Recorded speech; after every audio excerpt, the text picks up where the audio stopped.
ወቅታዊ ጉዳዮችን አስመልክተው ከኢፌዴሪ ጠቅላይ ሚኒስትር ጽሕፈት ቤት የተሰጠ መግለጫ ግንቦት 24 ቀን 2018 ዓ.ም ማለዳ ላይ የመጀመሪያው የወገግታ ጭላንጭል በከፍታማዎቹ የኢትዮጵያ ተራሮች ላይ ፈንጥቆ ጨለማውን ሳይቀድ በፊት ኢትዮጵያውያን ረጃጅም ሰልፍ ተሰልፈዋል። በጅማ፣ በድሬዳዋ፣ በሐዋሳም፣ በባህር ዳር እንዲሁም ስማቸው በዓለም አቀፍ የዜና ጋዜጦች ላይ ፈጽሞ ሊወጣ በማይችሉ ከተሞችና መንደሮች ውስጥ ያሉ ወንዶችና ሴቶች ወሳኝ ተግባር ለመፈጸም በሰልፍ ቆሙ፣ ድምጽ ሰጡ። ይህንን ታሪካዊ ኃላፊነት ለመወጣት ከ54 ሚሊዮን በላይ የሚሆኑ ዜጎች ተመዝግበው ነበር። ይህ ቁጥር ከአንዳንድ ሀገሮች አጠቃላይ ሕዝብ ቁጥር በላይ ነው። ይህ ምርጫ እውነተኛ ስለመሆኑ ጥያቄ ለሚያነሳ ለማንኛውም አካል ግልጽና የማያሻማ ምላሽም ሰጥቷል። የኢትዮጵያ ሕዝብ ፍላጎት የኢትዮጵያ ብሔራዊ ምርጫ ቦርድ ከ52 ሺህ ምርጫ ጣቢያዎች መካከል ከ50,188 በላይ የሚሆኑት በሰዓቱ ተከፍተው ቀኑን ሙሉ መራጮችን ሲያስተናግዱ እንደነበር አረጋግጧል። ከ42 የፖለቲካ ፓርቲዎች የተውጣጡ ከ10,438 በላይ እጩዎችና 80 የግል እጩዎች በሕዝብ ተወካዮች ምክር ቤትና የክልል ምክር ቤት ወንበሮችን ለማሸነፍ ተወዳድረዋል። ይህ በማንኛውም ሊለካ በሚችል መስፈርት በኢትዮጵያ ታሪክ ትልቁና በውሳኔ አሰጣጥም ሆነ በአስተዳደራዊ ረገድ እጅግ በረቀቀ ሁኔታ ተግባራዊ የተደረገ ዲሞክራሲያዊ ተሳትፎ የታየበት ኩነት ነበር። የቀድሞው የኬንያ ፕሬዝዳንት ክቡር ኡሁሩ ኬንያታ የሚመሩትና ከ37 የአፍሪካ ሀገሮች የተውጣጡ 83 ታዛቢዎችን ያቀፈው የአፍሪካ ህብረት የምርጫ ታዛቢ ቡድን ምርጫውን ዲሞክራሲያዊ አስተዳደርን በሰፊው በሚደግፍ ህጋዊና ተቋማዊ ማዕቀፍ ውስጥ የተካሄደ ሲል ገምግሞታል። በቀድሞዋ የኡጋንዳ ምክትል ፕሬዝዳንት ክብርት ዶክተር ስፒዮዛ ዋንዲራ ካዛምቢዮ የሚመራው የኢጋድ የምርጫ ታዛቢ ቡድን ባወጣው የመጀመሪያ ደረጃ ሪፖርትም በታዘቡባቸው ጣቢያዎች ሁሉ የምርጫ ሳጥኖች በትክክል የታሸጉ መሆናቸውን፣ የፓርቲ ወኪሎች በሂደቱ በሙሉ መገኘታቸውን እንዲሁም ምርጫው አስደናቂ ተቋማዊ አስተዳደራዊና የቴክኖሎጂ እድገት ያሳየ መሆኑን አረጋግጠዋል። የኢጋድ የምርጫ ታዛቢ ልዑክ ይህንን ምርጫ የበርካታ አዳዲስ ምዕራፎች ምርጫ ሲል ሰይሞታል። የኢትዮጵያ ሰብአዊ መብቶች ኮሚሽን በድምፅ መስጠት ሂደት ውስጥ ምንም አይነት የሰብአዊ መብት ጥሰት እንዳልተመለከተ አረጋግጠዋል።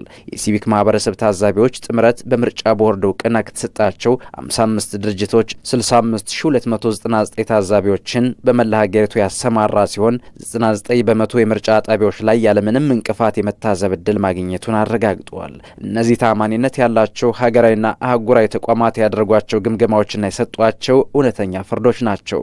እነዚህ ለአፍሪካ ጥላቻ ካላቸው ወይንም የአፍሪካን ዲሞክራሲ በውጫዊ መስፈርቶች ከሚለኩ ተቋማት የተደመጡ ድምጾች አይደሉም። አንዳንድ ዓለም አቀፍ ተንታኞች ይህንን ምርጫ እንደ ንግስና በዓል አድርገው ያቆሸሹት ሲሆን ውጤቱም አስቀድሞ የተወሰነ ድራማ እንደነበር አድርገው ሊያቀርቡትም ሞክረዋል። እነዚህን መግለጫዎች ከእውነታው ፈጽሞ የራቁ በጥናትና ትንተና ላይ ያልተመሰረቱ እንዲሁም ነጻና የታሰበበት ዲሞክራሲያዊ ምርጫዎችን በኩራት ስላደረጉ በሚሊዮን የሚቆጠሩ ኢትዮጵያውያን ክብር የማይሰጡ በመሆናቸው የጠቅላይ ሚኒስትር ጽሕፈት ቤት ሙሉ በሙሉ የማይቀበላቸው መሆኑን ያረጋግጣል። አስቀድሞ የተወሰነ ውጤት ቢኖር ኖሮ ከ37 የአፍሪካ ሀገሮች የተውጣጡ 83 ገለልተኛ ታዛቢዎችን 65299 የሀገር ውስጥ የሲቪክ ማህበረሰብ ታዛቢዎችን ወይንም 1100 እውቅና የተሰጣቸውን ዓለም አቀፍ ጋዜጠኞች መጋበዝ ባላስፈለገ ነበር። ጠቅላይ ሚኒስትር አብይ አህመድ በዚህ ሀገራዊ ምርጫ ለተሳተፉ የኢትዮጵያ ዜጎች ለብሔራዊ ምርጫ ቦርድና ላሰማራቸው ከ350 ሺህ በላይ ኃላፊዎች፣ ሂደቱን ለጠበቁ የጸጥታ ኃይሎች እንዲሁም ኢትዮጵያ ለዲሞክራሲ ግንባታ መጎልበትና ለሂደቱ መሳካት ያላትን ቁርጠኝነት ላረጋገጡት የአፍሪካና ቀጠና የታዛቢዎች ቡድን ምስጋናቸውን ያቀርባሉ። ስለ ኢትዮጵያ ልማት ኢትዮጵያውያን ግንቦት 24 ቀን 2018 ዓ.ም ውሳኔያቸውን ሲያስቀምጡ ሀገራቸውን በፍጹም የዲሞክራሲ ባህል ውስጥ ለማንበር ነው። በሌላ በኩል ኢትዮጵያ ባላት ጸጋ ልክ የሚያስፈልጋትን ሁለንተናዊ ልማት በፍጥነቱን የማድረግ ባህል እንዲቀጥል ህዝባችን ተናግረዋል። ባለፉት ዓመታት የታየው እውነት እንደሚያሳየን የኢፌዴሪ መንግስት የተስፋ ቃል መንግስት አልነበረም። ይልቁንም በተጨባጭ የሚታዩ ውጤቶች የተመዘገቡበት ውጤት ተኮር መንግስት ሲሆን እነዚህም ውጤቶች በግልጽ የሚታዩ ናቸው። የኢትዮጵያ ኢኮኖሚ በ2017 በጀት ዓመት የ9.2 በመቶ እድገት ያስመዘገበ ሲሆን ይህም በዓለም ላይ ፈጣን እድገት ካስመዘገቡ ኢኮኖሚዎች አንዱ ያደርገዋል። ይህንን መነቃቃት መሰረት በማድረግ በ2018 በጀት ዓመት የኢኮኖሚ እድገቱ 10.2 በመቶ ይደርሳል ተብሎ ይጠበቃል። እድገቱ ግብርናን፣ ኢንዱስትሪንና የአገልግሎት ዘርፎችን በከፍተኛ ደረጃ ያካተተ ሰፊ መሰረት ያለው ቢሆንም ከጊዜ ወደ ጊዜ ግን ኢንዱስትሪው ለእድገቱ ዋነኛ አንቀሳቃሽ ኃይል ሆኖ እየመጣ ይገኛል። ይህም መንግስት ለማኑፋክቸሪንግ፣ ለኢንዱስትሪ ልማት፣ ለእሴት ጭማሪና ለውጭ ገበያ ተኮር ምርቶች የሰጠውን ቀጣይነት ያለው ትኩረት ያሳያል። እነዚህ ውጤቶች እንዲሁም ግምቶች ብቻ ሳይሆኑ በጠቅላይ ሚኒስትሩ የ100 ቀናት የስራ አፈጻጸም ግምገማ ስርዓት አማካኝነት ክትትል የሚደረግባቸው የተጠያቂነትና የታቀደ አመራር ፍሬዎች ናቸው። አጠቃላይ የውጭ ንግድ ገቢ 20 ቢሊዮን የአሜሪካ ዶላር ይደርሳል ተብሎ የሚጠበቅ ሲሆን ይህም ከ2016 ዓ.ም ወዲህ የ100 በመቶ ገዳማ ጭማሪ አሳይቷል። የዋጋ ግሽበት ወደ ታች ማሽቆልቆሉን በመቀጠል አሁን ላይ ወደ አንድ አሃዝ ደረጃ እየተቃረበ ይገኛል። ይህም በቅርብ ዓመታት ውስጥ በቤተሰቦችና በንግዶች ላይ ከባድ ጫና ፈጥሮ በነበረው ባለ ሁለት አሃዝ ዋጋ ግሽበት አንጻር ትልቅ መሻሻል ነው። ይህ ስኬት የተመዘገበው ዓለም አቀፍ የኃይል አቅርቦትና ሌሎች ስትራቴጂካዊ ቁሶችን ገበያ ያናጋው መካከለኛው ምስራቅ ወቅታዊ ጂኦፖለቲካዊ ውጥረትን ጨምሮ ውጫዊ ጫናዎች በነበሩበት ወቅት ነው። የሀገር በቀል ኢኮኖሚ ማሻሻያ አጀንዳ ከተጀመረ ወዲህ መንግስት ከውጭ ምንጮች ምንም አይነት አዲስ የንግድ ብድር ስምምነት ያላደረገ ሲሆን ይህም የሀገሪቱን የብድር ዕዳ ጫና በከፍተኛ ሁኔታ አቃሎታል። ከነዚህ ቁጥሮች በስተጀርባ ኢትዮጵያውያን ባይናቸው የሚያዩትና በእጃቸው የሚዳስሱት ተጨባጭ ለውጥ አለ። ታላቁ የኢትዮጵያ ህዳሴ ግድብ ለመኖሪያ ቤቶች፣ ለንግድ ተቋማትና ለጎረቤት ሀገራት የኤሌክትሪክ ኃይል እያመነጨ ይገኛል። ይህ ግድብ በራሳቸው በኢትዮጵያውያን የተደገፈም የኢትዮጵያውያን መሐንዲሶች የተገነባና ቀጣይነት የነበረው ውጫዊ ጫናዎችን ተቋቁሞ የተጠናቀቀ ነው። ከሃይድሮ ፓወር ጎን ለጎን በኢትዮጵያ ሶማሌ ክልል የሚገኘውን የአይሻ 2 የንፋስ ኃይል ማመንጫና በአርሲ ዞን የሚገኘውን የአሰላ ንፋስ ኃይል ማመንጫ ፕሮጀክት በመሳሰሉ ስራዎች የታዳሽ ኃይል አቅርቦትን እያሰፋች ሲሆን ይህም የቀጠናው ኢነርጂ ትብብርን እያሳደገ የብሔራዊ ኃይል አቅርቦት መረቡን የመቋቋም አቅምን ያጠናክራል። በአፍሪካ አህጉር ታሪክ ውስጥ ትልቁ የመሰረተ ልማት ኢንቨስትመንት አንዱ የሆነው የቢሾፍቱ ዓለም አቀፍ አውሮፕላን ማረፊያ ፕሮጀክት የመሰረት ድንጋይ ተጥሎ ግንባታው ተጀምሯል። እነዚህ ምኞቶች አይደሉም፣ ተጨባጭ ሀቆች ናቸው። ግብርና፣ አምራች ኢንዱስትሪና ቴክኖሎጂም። በግብርናው ዘርፍ የመንግስት የምግብ ሉዓላዊነት አጀንዳ ወቅታዊ ለውጦችን ሳይሆን መዋቅራዊ ውጤቶችን እያስገኘ ቀጥሏል። በሶማሌ ክልል የጎዴ ዩሪያ ማዳበሪያ ፋብሪካ ለመገንባት ከአሊኮ ዳንጎቴ ግሩፕ ጋር የተፈረመው አጋርነት የዘመኑ ጉልህ የኢንዱስትሪ ኢንቨስትመንቶች አንዱ ማረጋገጫ ነው።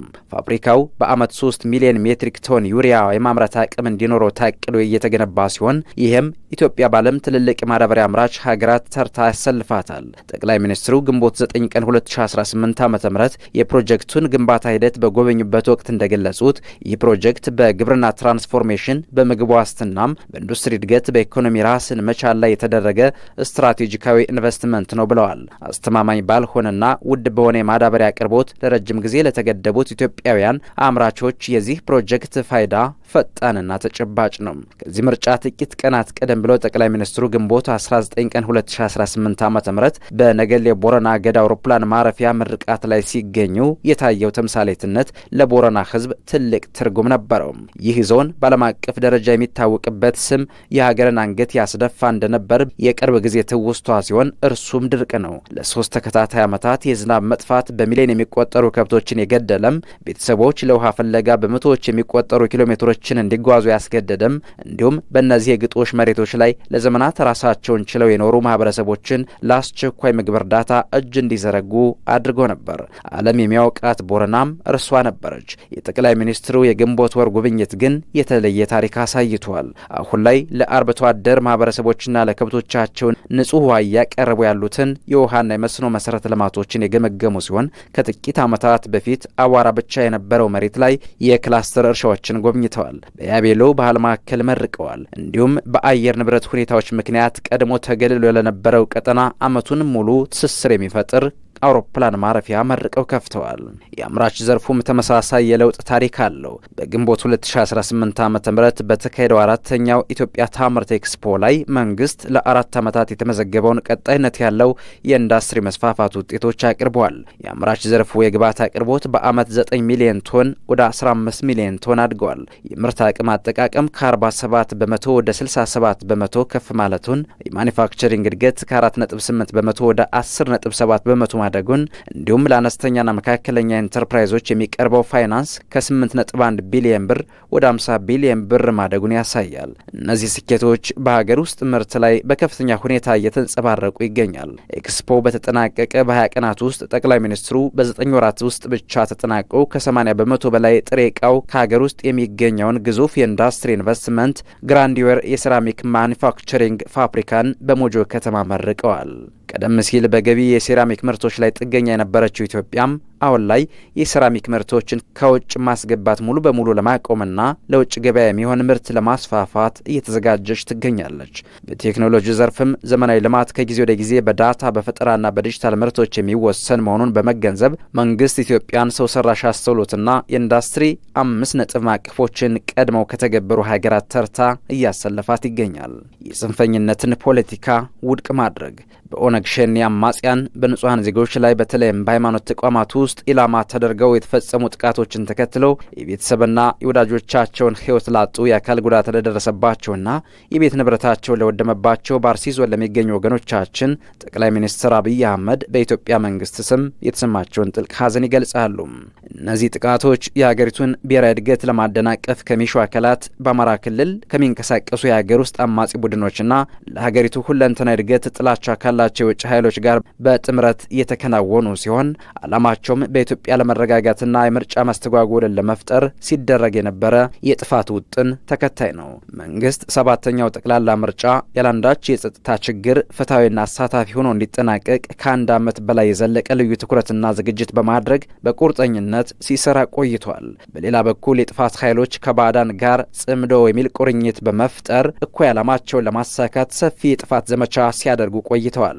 ሀገራዊ ምርጫው እንዳይከናወን ሰፊ ርብርብ አድርገዋል። በተጨባጭም በቅድመ ምርጫና በምርጫ ወቅት የዜጎችን የመምረጥ መብትና ነጻነት ለመጋፋትና ለማደናቀፍ አለን የሚሉትን የጥፋት እጅ ዘርግተዋል። እነዚህ የጠላት ኃይሎች በመደጋገፍና በመናበብ አመፅና ሁከት ለማስነሳት፣ ከተሞችን በሽብር ጥቃት ለማወክ፣ በመንገዶች የደፈጣ ጥቃት በመፈጸም እንቅስቃሴ ለመገደብና በተወሰኑ አካባቢዎች ኢላማ አድርገው ነጥሎ ለማጥቃት ተንቀሳቅሰዋል። እንደ ማሳያ የጦር መሳሪያ ተተኳሽና ሌሎች ሎጂስቲኮችን በድጋፍ በማቅረብ በደቡባዊ ትግራይ በሚገኙ አዋሳኝ የአማራ ክልል አንዳንድ ቦታዎች ላይ ትንኮሳ ፈጽመዋል። በአማራ ክልል ባህር ዳር፣ ጎንደር፣ ደብረ ብርሃንና ወልዲያ ከተሞችን ጨምሮ በክልል ዋና ዋና ከተሞችና ሲቪሎች ላይ ኢላማ በማድረግ ያካሄዱት የሽብር እንቅስቃሴና ዝግጅት በአዲስ አበባ ከተማ ባደራጇቸው የህቡ ሴሎች አማካኝነት በተመረጡ አካባቢዎች ላይ ጥቃት እንዲፈጸም ተንቀሳቅሰው የነበረ ቢሆንም ይህንን ጥቃትና ሴራ ድርጊት እንዲከሽፍ ማድረግ ተችሏል። በተመሳሳይ በኦሮሚያ ክልል የሸኔ የሽብር ቡድን ከጽንፈኛው ፋኖ ታጣቂ ቡድን ጋር በመናበብ በአንዳንድ አካባቢዎች መንገዶችን በመዝጋት እንቅስቃሴ ለማስቆምና ለማስተጓጎል ፍላጎት የተንቀሳቀሰ ቢሆንም በጸጥታ ኃይሉ በተወሰደበት የተጠናከረ እርምጃ ፍላጎትን ማሳካት አልቻለም። ቡድኑ በጸጥታ ኃይሉ የተወሰደበትን እርምጃ መቋቋም ባለመቻሉና ፍላጎቱን ማሳካት ባለመቻሉ ስስ ኢላማዎች ላይ ያተኮረ እርምጃ በመውሰድ የሃይማኖትና የብሔር ግጭት ለመቀስቀስ በማለም በአርሲ ዞን አሳኮና አካባቢው ጥቃት በመፈጸም ሁሉን አይነት የጥፋት ርብርብ ያደረገ ቢሆንም ሁኔታውን በመቆጣጠር ጸጥታ ኃይላችን በእነዚህ ኃይሎች ላይ የተቀናጀ እርምጃ እየወሰደ ይገኛል። መንግስት መሰል ስጋቶችን በንቃት በመከታተል ላይ ሲሆን በምርጫው ወቅትም በብዙ የአገሪቱ አካባቢዎች የተቀነባበሩ ተመሳሳይ እቅዶችን በስኬት ማክሸፍ ችሏል። በእነዚህ ዜጎች ላይ የሚፈጸሙ ጥቃቶችን፣ ፍርሃትና ክፍፍሎችን ከሚያጎሉ የሚዲያ ዘመቻዎች ጋር በማስተሳሰር የተቀነባበረው ይህ እኩይ ተግባር በመንግስት የደህንነት መዋቅርና ኦፕሬሽን አማካኝነት በከፍተኛ ሁኔታ እንዲስተጓጎል ተደርገዋል። ብሔራዊና ሃይማኖታዊ ክፍፍልን ለመዝራት የኃይል ጥቃትና ውድመትን እንደ መሳሪያ የሚጠቀሙ አካላት በሁሉም ኢትዮጵያውያን ዘንድ በግልጽ ሊወገዙ ይገባል። መሰል ተግባሮች በኢትዮጵያ ውስጥ ምንም አይነት የወደፊት እድል እንደሌላቸው ለማሳየት የተቀናጀ ብሔራዊ ምላሽ በመስጠት ወሳኝ እርምጃችን ይቀጥላል። በንጹሃን ዜጎች ላይ ጥቃት የሚፈጽሙ አካላት ድርጊታቸውን ምክንያታዊ ለማስመሰል ምንም አይነት የፖለቲካ ንግግር ቢጠቀሙ ወሳኝ ዓላማን እያሳኩ ሳይሆን ወንጀል እየፈጸሙ ነው። የፖለቲካ ቅሬታዎች በኢትዮጵያ ህገ መንግስታዊ ስርዓት በብሔራዊ ምክክር ሂደትናም በዲሞክራሲያዊ ተቋማት አማካኝነት መፍትሄ ሊያገኙ የሚችሉና ሊያገኙ የሚገባቸው ናቸው። ጽንፈኝነት ግን በኢትዮጵያ ምድር ፈጽሞ ቦታ የለውም።